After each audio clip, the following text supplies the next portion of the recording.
Alright, so this is the team explanation. So I chose Beedrill as my Mega because it's a really solid Mega with sky high attack and speed, which makes it a really good class cannon Pokemon, and adaptability helps even further hitting harder. So Stinger, because +3 attack after KOing a target is really good to have, and because Beedrill has such poor defensive stats, you can't like take a turn to set up because it's very risky.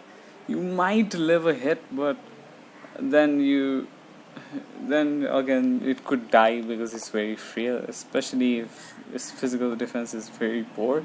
So I wouldn't suggest that. Showdown is for Steel types and other Pokemon, and Knockoff is obviously a good move to have. Then we have Toxicroak, which is basically the Garbodor set because I couldn't think of anything better. And instead of Substitute, I have Sucker Punch. And Dry Skin is basically a water immunity, so why not if you have the chance. And these are the moves. I kept Gong Shot because it has like 50% more power than Poison Jab, and it has a decent accuracy of 80, meaning you hit most of the times. So I wouldn't say this a bad trade-off. And their fast physical sweeper. This Drapion,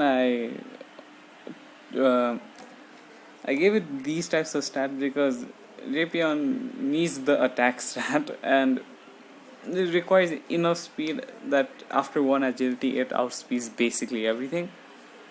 Now the only thing it might not outspeed is Joy Scarf Greninja, which is very rare because it normally runs Joy Specs or something for Ash Greninja to hit like a truck, because Ash Greninja already has 399 speed, which is a very good speed stat, so I hardly doubt anything will outspeed after 1 agility. Sniper boosts the amount of the critical hit damage by 50%, meaning if I get a crit from Cross Poison or Night Slash, it's gonna hit really hard. That's why I kept the Cross Poison instead of Poison Jab.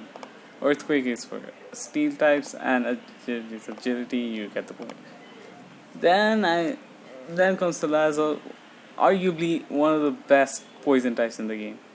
It can counter Steel with a secondary fire type, and has the ability to poison any type. Even Steel or poison types can be poisoned. That is a really good ability because Toxic can basically never fail. That means, and because you're a poison type, Toxic will always hit, as you can see here. Fire Blast and Sludge Bomb. You can keep Flamethrower for the fear of not missing, but I thought, why not Fire Blast, because it's gonna hit 85% of the time. I'll take my chances. Sludge Bomb, I gave Life Orb because then it will hit even harder. It has 321 special attack, but I thought it wasn't enough. And Substitute for the cheese on your opponents. I did use it on one of the replays, which you saw, where I just completely Toxic Fire Blast and stuff.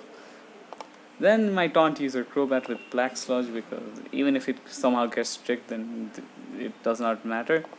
Infiltrator, because it can go through every one of these, which is always good to have, even substitutes. And U-turn for the synergy, and Brave Bird and Cross Poison again for the high crit ratio, because why not? You can. I don't know if you have any other poison type, physical poison type moves other than Poison Sting, which sure everybody uses.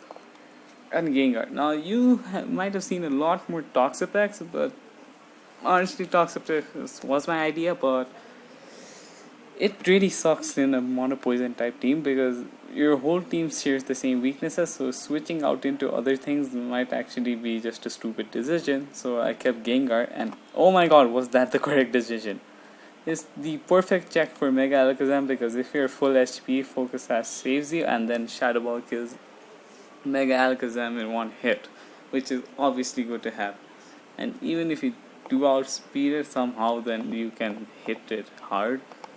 Like, Gengar is pretty fast. 350 speed isn't bad. 359 attack, even better. and these are coverage moves. Yeah, that's about it. Every Pokemon is done.